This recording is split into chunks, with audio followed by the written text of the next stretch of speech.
Good day, ladies and gentlemen. I just read Realmslayer by David Guymer, which is not so much a book as a compendium of the first audio dramas released about Gotrek in the Age of Sigmar.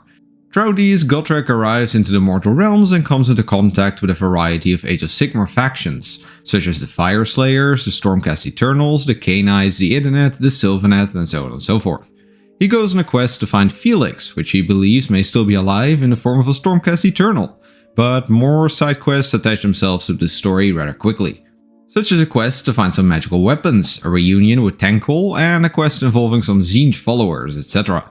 Now, what you might glimpse from this is that a whole bunch of stuff happens, with the presence of Gotrek kinda being the only constant. As a result of this, the book feels rather incoherent. One moment you might follow Gotrek on a quest to find a random Stormcast Eternal to pull off his mask, and the next scene we have abandoned that idea altogether and we're just looking for a magical axe. It feels as if we're really just reading the logbook of someone who just finished a role-playing game instead of an actually man-written plot. What also doesn't help is that this is a word-by-word transcript of the audio drama, so certain transitions and scenes that worked for those just cause confusion in the written medium. For an example, there are multiple chapters that just start in random combat scenes for which there was no build-up whatsoever. Sure, throughout the chapter it becomes clear why this battle is taking place and between who, but narratively speaking, it just doesn't work so well. I also feel like there were some parts that probably had an audio cutout in the drama, because just like there are chapters that start with a random fight scene, there are also chapters that end on a supposed fight scene without actually showing it. It is a bit hard to explain, but the book basically builds up to a fight between people or factions and then just skips to the future.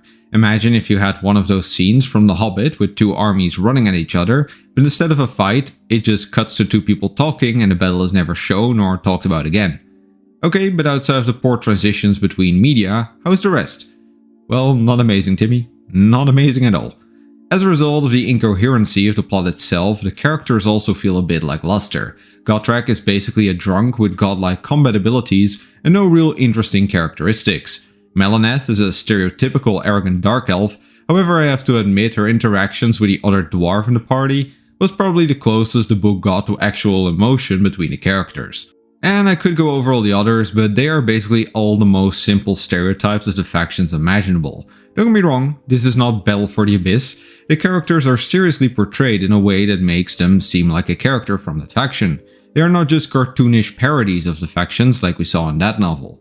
The thing with this book is that it feels like it is explicitly written for people completely new to the Age of Sigmar universe. The reason why every character is stereotypical of their faction is to show to new people how this faction thinks and behaves.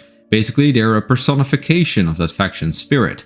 In a similar vein, almost all things in this book are explained further. Sure, in universe, the reason is that Gotrek is new to this universe and thus needs people to explain him how well everything works. But in reality, it is meant as an intro for new readers into the Age of Sigmar universe.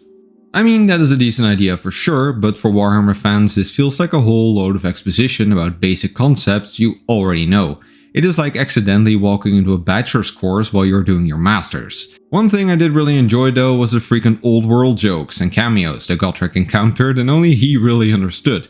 You can imagine that characters such as Teclis, Tankol, Alariel, Sigmar, Nagash and so on and so forth are all people that he really knew or has heard of from back when they were still people in the old world and the end of times. So him learning of their newfound godhood, failures and successes leads to some very fun interactions.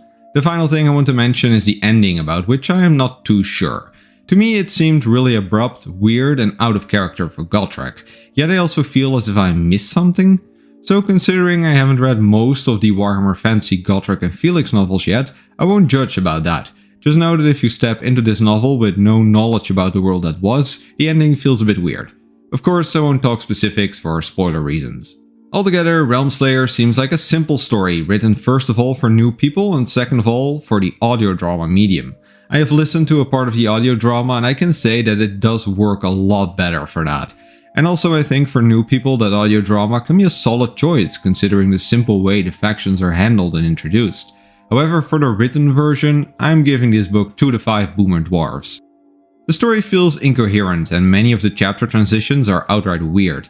The transition between the audio drama 1 and 2 also bridges as well as a Mississippi River bridge.